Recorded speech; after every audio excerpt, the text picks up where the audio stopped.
અહીં આપણે બે પરિસ્થિતિ જોઈ ગયા કે પહેલી પરિસ્થિતિ છે કે મૂડી પર વ્યાજ ક્યારે નહીં આપવાનું, જ્યારે નુકસાન થયું હોય ત્યારે. ક્યારે આપવાનું? જ્યારે પેઢીને નફો થયો હોય ત્યારે આપવાનું. જો પૂરતો નફો થયો હોય તો પૂરતા પ્રમાણમાં મૂડી પર વ્યાજ ચૂકવવું પડે. એટલે કે મૂડી પર ચૂકવવાપાત્ર વ્યાજ જેટલો નફો થયો હોય અથવા તેનાથી વધારે નફો થયો હોય તો જેટલું નક્કી કર્યું છે તેટલા દરે મૂડી પર વ્યાજ ચૂકવી દેવું. આ કયા સંજોગોમાં છે?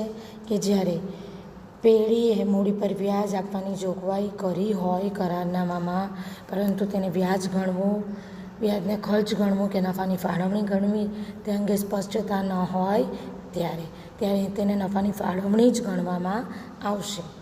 બે પરિસ્થિતિ આપણે જોઈ ગયા. ત્રીજી પરિસ્થિતિ છે કે પેઢીમાં નફો તો થયો છે પરંતુ મૂડી પર ચૂકવવાપાત્ર વ્યાજ કરતાં ઓછો નફો થયો છે.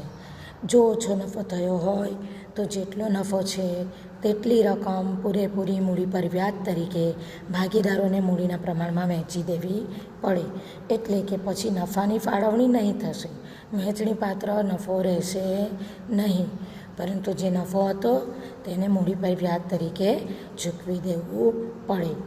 જેટલો નફો છે તેટલો પૂરેપૂરો મૂડી પર વ્યાજ તરીકે વહેંચી દેવો પડશે, કારણ કે મૂડી પર વ્યાજ કરતાં નફો ઓછો થયો છે. જેટલા પ્રમાણમાં થયો હોય તેટલા મૂડીના પ્રમાણમાં ભાગીદારો વચ્ચે વહેંચણી મૂડી પર વ્યાજ તરીકે થશે, નફા તરીકે નહીં. ત્રીજી પરિસ્થિતિ છે ભાગીદારી કરારનામાની જોગવાઈ.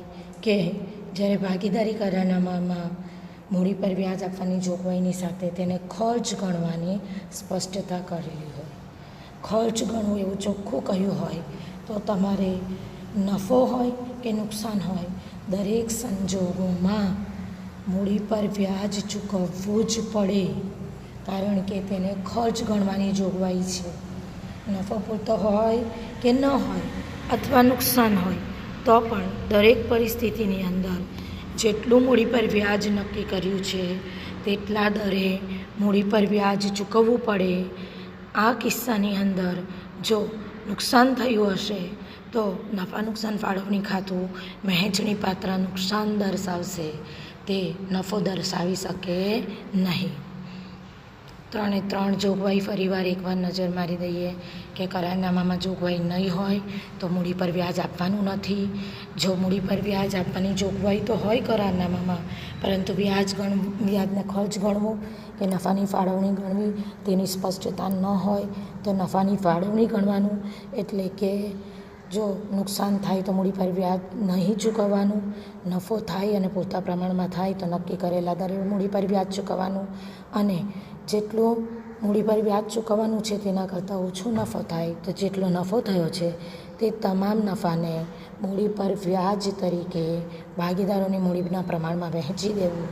ત્રીજી જોગવાઈ છે કે જો મૂડી પર વ્યાજને સ્પષ્ટપણે ખર્ચ તરીકે ગણવાનું કહ્યું હોય, જો તેને ખર્ચ તરીકે ગણવાનું કહ્યું હોય તો પેઢીને નફો થાય કે નુકસાન થાય દરેક પરિસ્થિતિની અંદર પેઢીએ ભાગીદારને મૂડી પર વ્યાજ નક્કી કરેલા દરે ચૂકવવું જ પડશે. તો આ મૂડી પર વ્યાજને લગતી અગત્યની માહિતી તમને આપી. આગળ જોઈએ અગત્યની આમ નોંધો છે જે તમને ભાગીદારીના વાર્ષિક હિસાબની અંદર ઉપયોગમાં આવશે. તે છે ભાગીદારને પગાર, બોનસ, કમિશન કે મહેનતાણું. ફરીવાર યાદ કરી લઈએ કે જો કરારનામામાં જોગવાઈ હોય તો જ ભાગીદારને પગાર, બોનસ, કમિશન કે મહેનતાણું આપવાનું હોય છે. બાકી ભાગીદારી કાયદા હેઠળ ભાગીદારને પગાર, બોનસ, કમિશન કે મહેનતાણું આપવાનું હોતું નથી. અગર જો કરારનામામાં જોગવાઈ હોય તો ભાગીદારને પગાર, કમિશન, મહેનતાણું કે બોનસ ચૂકવવાનું હોય, આપવામાં આવે ત્યારે તેને પેઢીનો ખર્ચ ગણાશે. એટલે પગાર, બોનસ, કમિશન કે મહેનતાણું જે તે ખાતું ઉધાર થશે અને તે રકમ ભાગીદારના મૂડી ખાતે કે ચાલુ ખાતે લઈ જવામાં આવશે. એ ઉપરાંત જ્યારે વર્ષના અંતે દરેક ખાતા બંધ કરવાના હોય તમને ખબર જ છે, તો અહીં પેઢી એ ભાગીદારને ચૂકવવાનું હોય છે રકમ, એટલે ભાગીદાર અને પેઢી વચ્ચેના વ્યવહારો છે અને તે વ્યવહારોની નોંધ નફા નુકસાન ફાળવણી ખાતામાં અને મૂડી ખાતા કે ચાલુ ખાતામાં કરીએ છીએ. જે આગળ આપણે માહિતી મેળવેલ છે તે મુજબ પગાર, બોનસ, કમિશન કે મહેનતાણું જો ભાગીદારને ચૂકવેલું હોય તો તેનું ખાતું બંધ કરી નફા નુકસાન ફાળવણી ખાતે લઈ જવામાં આવે છે. ઉપર આપણે જોયું કે જે તે ખર્ચના ખાતા છે એટલે ઉધાર થયા છે તે ખાતા બંધ કરવા તેને જમા કરવા પડશે અને તેને બંધ કરીને નફા નુકસાન ફાળવણી ખાતે લઈ જવાશે. પેઢીનો ખર્ચ છે એટલે નફા નુકસાન ફાળવણી ખાતે ઉધાર થશે અને જે તે પગાર, બોનસ, કમિશન કે મહેનતાણા ખાતા જમા કરીને બંધ કરી દેવામાં આવશે. આગળ આપણે ઉપાડ પર વ્યાજની નોંધ તો જોઈ જ ચૂક્યા છીએ. ફરીવાર જોઈ લઈએ. ઉપાડ પર વ્યાજ વસૂલ કરવામાં આવે ત્યારે ભાગીદારના મૂડી ખાતે કે ચાલુ ખાતે ઉધાર થશે અને ઉપાડ પર વ્યાજ ખાતે જમા થશે, કારણ કે ઉપાડ પર વ્યાજ પેઢીની ઉપજ કહેવાશે અને ભાગીદારોનો ખર્ચ કહેવાશે. જ્યારે ઉપાડ ખાતું વર્ષના અંતે બંધ કરીશું ત્યારે ઉપાડ પર વ્યાજનું ખાતું ઉપર આપણે જમા કરેલું અહીં બંધ કરવા તેને ઉધાર કરીશું અને તેને નફા નુકસાન ફાળવણી ખાતાની જમા બાજુ લઈ જઈશું. આપણે નફા નુકસાન ફાળવણી ખાતાનો નમૂનો જોયો જ છે. એમાં જે વિગતો ઉધાર બાજુ લખેલ છે તે તમામ સંજોગોમાં તે ખાતાઓ આપણે બંધ કરીને નફા નુકસાન ફાળવણી ખાતાના ઉધાર બાજુ લઈ ગયા છીએ. એટલે તે વર્ષને અંતે આપણે ખાતું જ્યારે બંધ કર્યું હશે તે બધા ખર્ચના ખાતા જમા થયા હશે. નફા નુકસાન ફાળવણી ખાતું ઉધાર થશે અને જે તે ખર્ચના ખાતા જમા થશે. પરંતુ જે નફા નુકસાન ફાળવણી ખાતાની જમા બાજુ પર આપણે જે વિગતો લખી છે તો તે દરેક સંજોગોની અંદર નફા નુકસાન ફાળવણી ખાતાની આમ નોંધ થશે જમા બાજુ પર અને જે તે આ વખતે ઉપજની નોંધ થશે ઉધાર બાજુ પર. તો અહીં તમને ઉપાડ પર વ્યાજનું ખાતું બંધ કરવાની આમ નોંધ આપી છે. ઉપાડ પર વ્યાજ ખાતે ઉધાર તે નફા નુકસાન ફાળવણી ખાતે, જેને આપણે નફા નુકસાન ફાળવણી ખાતાની જમા બાજુ પર દર્શાવીએ છીએ. ચોથો મુદ્દો છે સામાન્ય અનામત ખાતે લઈ ગયેલ નફો. સામાન્ય અનામત ખાતે નફામાંથી કેટલોક ભાગ વર્ષને અંતે લઈ જવાની જો જોગવાઈ કરવામાં આવે તો જેટલો નફો થયો છે તેમાંથી નક્કી કરેલા પ્રમાણમાં સામાન્ય અનામત ખાતે રકમ લઈ જવામાં આવશે. વિદ્યાર્થીની મિત્રો, કોઈ પણ અનામત જ્યારે ઊભી કરવામાં આવે છે ત્યારે તેનું ખાતું હંમેશા જમા થાય છે અને અહીં નફામાં ઘટાડો થાય છે, એટલે નફા નુકસાન ફાળવણી ખાતું ઉધાર થશે. તો વર્ષના અંતે જ્યારે નફાની રકમ સામાન્ય અનામત ખાતે લઈ જવાય ત્યારે નોંધ થશે નફા નુકસાન ફાળવણી ખાતે ઉધાર તે સામાન્ય અનામત ખાતે. અહીં જેટલા પણ કિસ્સાઓની અંદર નફા નુકસાન ફાળવણી ખાતું ઉધાર દર્શાવ્યું છે તે તમામ સામેના ખાતાની વિગતો નફા નુકસાન ફાળવણી ખાતામાં ઉધાર બાજુમાં દર્શાવાશે. જ્યારે જે કોઈ આમ નોંધની અંદર તમે જોયું કે નફા નુકસાન ફાળવણી ખાતું જમા થાય છે તેની અંદર વિગતમાં ઉધાર બાજુને વિગત લખાશે. જેમ કે ઉપાડ પર વ્યાજની આપણે વાત કરી તો નફા નુકસાન ફાળવણી ખાતાની જમા બાજુ પર ઉપાડ પર વ્યાજનું ખાતું આપણે વિગતના ખાનામાં લખીએ છીએ. તો સામાન્ય અનામત હંમેશા જમા થાય છે. કોઈ પણ પ્રકારની અનામત હોય તેનું ખાતું જમા થાય છે. જ્યારે તેમાંથી કોઈ રકમ માંડી વાળવામાં આવે ત્યારે જ તેનો ઉધાર કરવાનો હોય. બાકી દરેક સંજોગોમાં અનામતના ખાતા જમા થાય છે. અહીં નફા નુકસાન ફાળવણી ખાતેથી સામાન્ય અનામતની જોગવાઈ છે, એટલે નફા નુકસાન ફાળવણી ખાતું ઉધાર અને સામાન્ય અનામત ખાતું જમા કરેલ છે. આગળ જોઈએ નફા નુકસાન ફાળવણી ખાતાનો નફો કે ખોટ. કોઈ બેમાંથી એક જ પરિસ્થિતિ હોઈ શકે તે તમે જાણી ગયા. જેમ વેપાર ખાતામાં કાચો નફો કે કાચી ખોટ હોય છે, નફા નુકસાન ખાતામાં ચોખ્ખો નફો કે ચોખ્ખી ખોટ હોય છે, તે રીતે નફા નુકસાન ફાળવણી ખાતાનું પરિણામ જે હોય છે તેને વહેંચણીપાત્ર નફો કે વહેંચણીપાત્ર ખોટ કહેવામાં આવે. બેમાંથી કોઈ એક જ પરિસ્થિતિ હોઈ શકે. નફો હોય તો શું થાય? નફો એટલે જમા બાકી, તે આપણે જાણીએ છીએ. નફા નુકસાન ફાળવણી ખાતાની જમા બાજુનો સરવાળો વધુ હશે. તફાવત તમે નફા નુકસાન ફાળવણી ખાતાની ઉધાર બાજુ લખશો, એટલે નફા નુકસાન ફાળવણી ખાતે આપણે તેને ઉધાર કરીએ છીએ અને તેની બીજી અસર તમે ભાગીદારોના મૂડી ખાતે કે ચાલુ ખાતે બતાવશો, જેની આપણે આગળ ચર્ચા કરી ચૂક્યા છીએ. કયા પ્રમાણમાં નફો કે નુકસાન વહેંચણી થશે? જો નક્કી કરેલું હશે તો તે પ્રમાણમાં વહેંચણી થશે, અને જો નક્કી કરેલું ન હોય તો સરખા પ્રમાણમાં ભાગીદારો વચ્ચે નફા કે નુકસાનની વહેંચણી થાય છે. તો નફો હશે તો નફા નુકસાન ફાળવણી ખાતે ઉધાર, અને તેમાં તમારે ઇનરમાં વ્યક્તિગત રીતે દરેક ભાગીદારને વહેંચણી પાત્ર નફો દર્શાવવો પડશે, અને આઉટરમાં ઓવરઓલ નફો લઈ જવાશે. એની બીજી અસર ભાગીદારોના મૂડી ખાતામાં કે ચાલુ ખાતામાં આપવી પડે. જો ખોટ હશે તો શું થશે? ખોટ એટલે ઉધાર બાકી. ઉધાર બાકી એટલે ઉધાર બાજુનો સરવાળો વધારે છે. તમે તફાવતની રકમ નફા નુકસાન ફાળવણી ખાતાની જમા બાજુ લખશો, અને તેની બીજી અસર ભાગીદારોના મૂડી ખાતે કે ચાલુ ખાતે ઉધાર કરીને આપશો.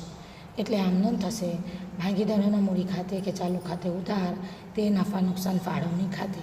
તમે ખાતાનો નમૂનો યાદ રાખશો એટલે તમને તેની આમ નોંધ ઓટોમેટિકલી આવડી જ જશે. ત્યારબાદ વાત કરીએ ભાગીદારની લોન પર વ્યાજ. ભાગીદારની લોન પર વ્યાજ. ભાગીદારે પેઢીને લોન આપેલી છે તો તે લોનને પણ ત્રાહિત પક્ષકારની લોન તરીકે જ ગણવાની હોય છે. એટલે તેને ભાગીદાર અને પેઢી વચ્ચે લેવડ દેવડ ગણવામાં આવતી નથી, પરંતુ ત્રાહિત પક્ષકારની લોનની જેમ જ ભાગીદારની લોનને ગણાય. એટલે જ્યારે લોન પર વ્યાજ ચૂકવવામાં આવે ત્યારે રોકડમાં કે ચેકથી ચૂકવી શકાય. તો લોન પર વ્યાજ એ ખર્ચ છે, એટલે તેની આમ નોંધ થશે લોન પર વ્યાજ ખાતે ઉધાર, તે રોકડ ખાતે કે બેંક ખાતે અગર ચૂકવવામાં આવે તો. પરંતુ ફક્ત ગણતરી કરી હોય, ચૂકવ્યું ન હોય તો તેને ચૂકવવાનું બાકી વ્યાજ કહેવાશે. નોંધ થશે લોન પર વ્યાજ ખાતે ઉધાર, તે લોન પર ચૂકવવાના બાકી વ્યાજ ખાતે. 1 નંબર અને 2 નંબરની પરિસ્થિતિ સંયુક્ત રીતે પણ હોઈ શકે કે લોન પર જે વ્યાજ ચૂકવવાનું છે તેમાંથી અમુક ભાગે વ્યાજ ચૂકવી દેવામાં આવે અને અમુક ભાગે તેને ચૂકવવાનું બાકી રાખવામાં આવે. તો સંયુક્ત આમ નોંધ પણ થઈ શકે. લોન પર વ્યાજ ખાતે ઉધાર, તે રોકડ કે બેંક ખાતે, તે લોન પર ચૂકવવાના બાકી વ્યાજ ખાતે. અને ત્રીજી પરિસ્થિતિ આપી છે વર્ષને અંતે લોન પર વ્યાજ નફા નુકસાન ખાતે લઈ જવામાં આવે. જુઓ, અહીં નફા નુકસાન ખાતે લઈ જવાશે, નફા નુકસાન ફાળવણી ખાતે નહીં, કારણ કે આ ભાગીદારની લોનનું વ્યાજ છે. અન્ય કોઈ કિસ્સા હોય જેમ કે મૂડી પર વ્યાજ છે કે ઉપાડ પર વ્યાજ છે, તે પેઢી અને ભાગીદાર વચ્ચેની લેવડ દેવડ ગણાશે. પરંતુ ભાગીદારની લોનને ત્રાહિત પક્ષકારની લોન ગણવામાં આવી છે, તેથી તેની ઉપર ચૂકવવાના વ્યાજને ખર્ચ તરીકે જ ગણવામાં આવશે.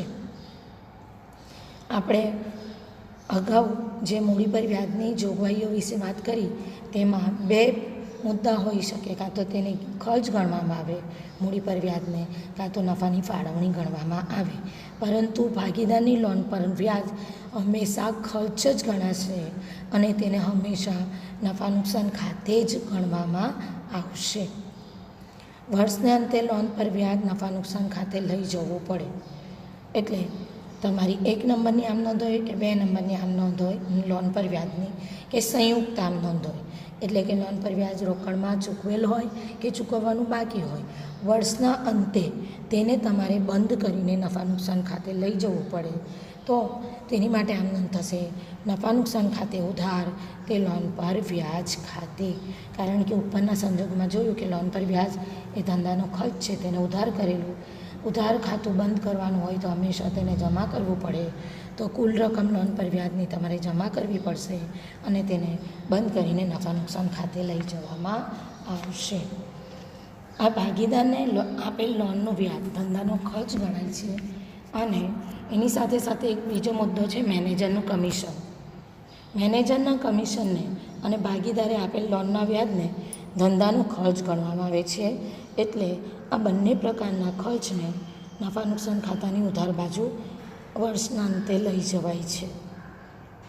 આ માટે ઉપજ સામે ખર્ચના નોંધનો સિદ્ધાંત અપનાવવામાં આવે છે અને ઉપજ સામે ખર્ચના સિદ્ધાંત પ્રમાણે તેની હિસાબી અસર આપવા માટે નફા નુકસાન ખાતે જ ઉધારવામાં આવે છે.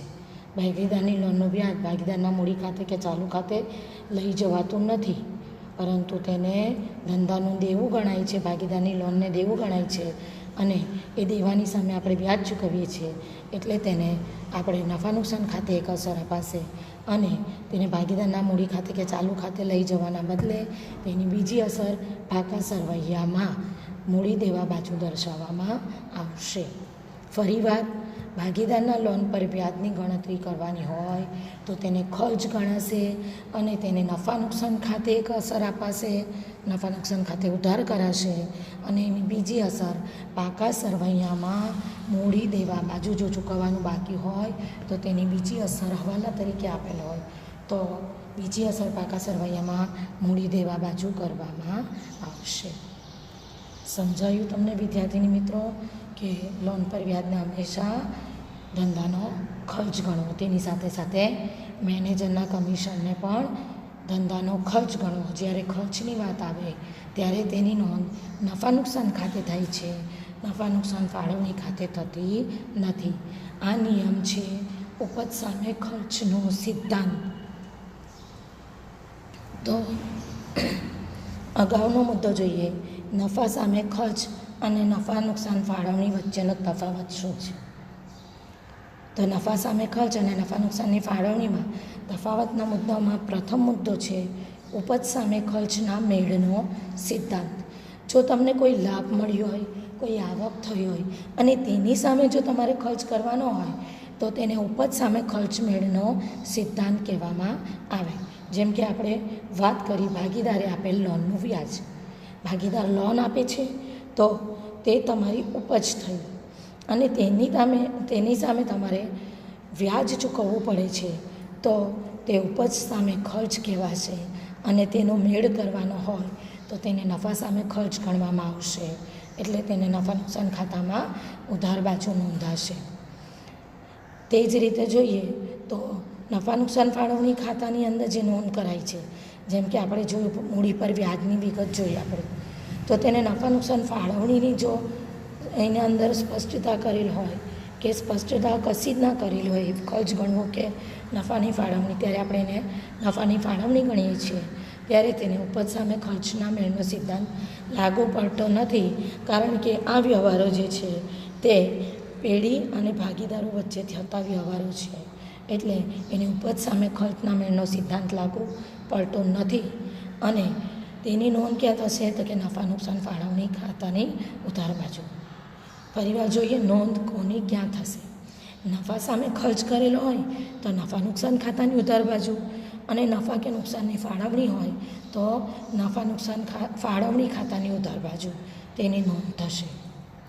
ક્યારે નોંધ થાય?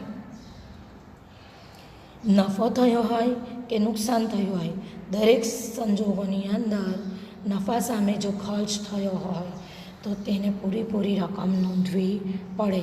જેમ કે આગળ આપણે મૂડી પર વ્યાજને ખર્ચ ગણવું એ જોયું. મૂડી પર વ્યાજ ખર્ચ ગણવું તો નુકસાનના સંજોગોમાં પણ પૂરેપૂરું મૂડી પર વ્યાજ ચૂકવવું પડે. તે જ રીતે ભાગીદારની લોન પર વ્યાજ પણ ખર્ચ કહેવાય. નફો થયો હોય કે નુકસાન થયું હોય, દરેક સંજોગોની અંદર નફા સામે જો ખર્ચ હોય તો તેની પૂરેપૂરી રકમ તમારે નોંધવી પડે, ચૂકવવી પડે. જ્યારે નફા નુકસાનની ફાળવણીની વાત આવે ત્યારે નફો થાય તો તેવા જ સંજોગોમાં આ ખર્ચની નોંધ થશે. નુકસાનના કે ખોટના સંજોગોમાં આવા ખર્ચની નોંધ થતી નથી. પ્રાથમિકતા. જ્યારે નફા નુકસાન ફાળવણીની આપણે નોંધ કરીએ તે પહેલાં જ આ જેટલા પણ ખર્ચ છે નફા સામેના, તે ખર્ચને તમામ ખર્ચની નોંધ તમારે કરી દેવાની હોય. ત્યારબાદ જો તમારી પાસે નફો બચે તો જ તેમાં નફા નુકસાનની ફાળવણી કરવાની હોય. એટલે સૌથી પહેલાં પ્રાથમિકતા અપાશે નફા સામે ખર્ચને.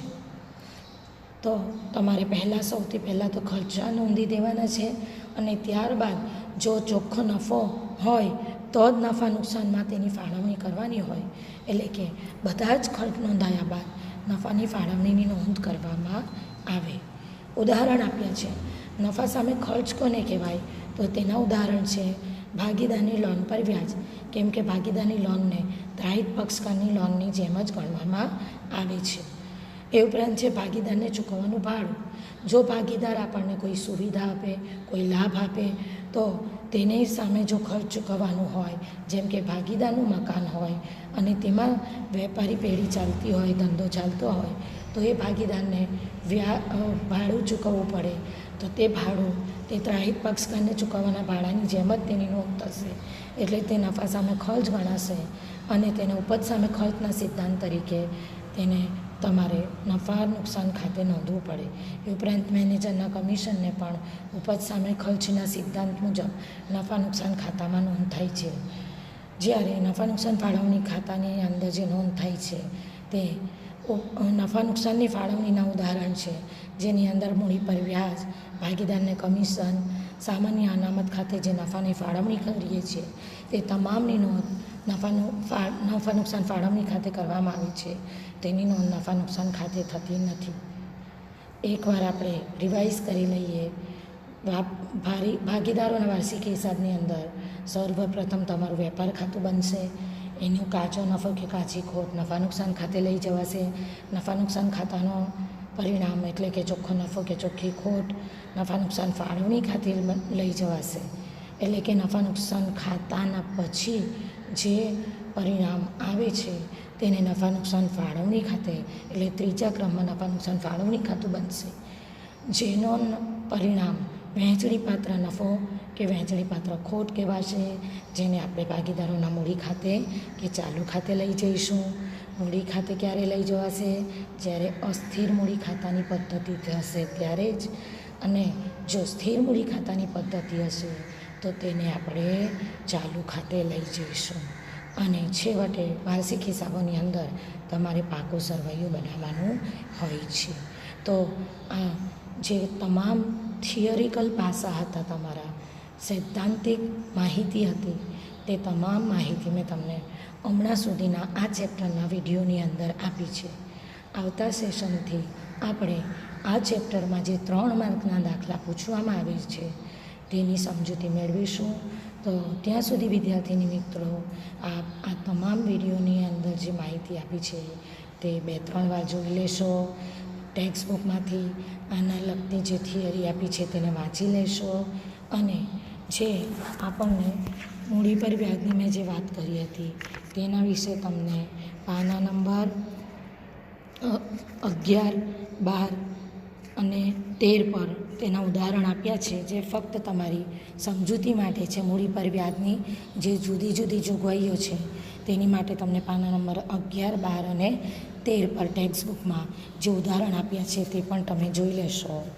અને એ ઉપરાંત તમારે પાના નંબર 14 પર વિશિષ્ટ ઉદાહરણ આપ્યા છે તેની ઉપર થોડી ઘણી નજર મારી રાખશો, જેથી કરીને તમને આગળ જે દાખલા આપણે ગણીશું તેની સમજૂતી સ્પષ્ટ થઈ જાય. તો અગાઉના સેશનમાં ફરીવાર મળીશું. ત્યાં સુધી stay home, stay safe. Good bye. Thank you.